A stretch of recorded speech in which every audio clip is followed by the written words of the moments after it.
Welcome to Lumea. Wait 24 hours for skin reactions.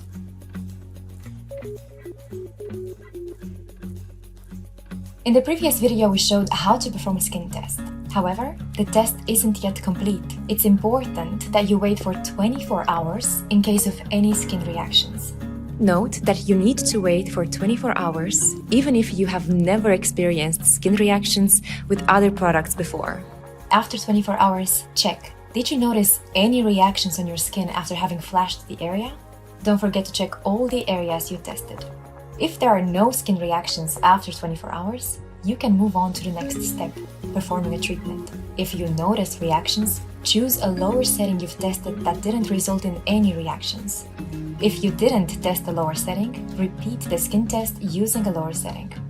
Once you've found the highest comfortable setting with no skin reactions, you can perform a treatment.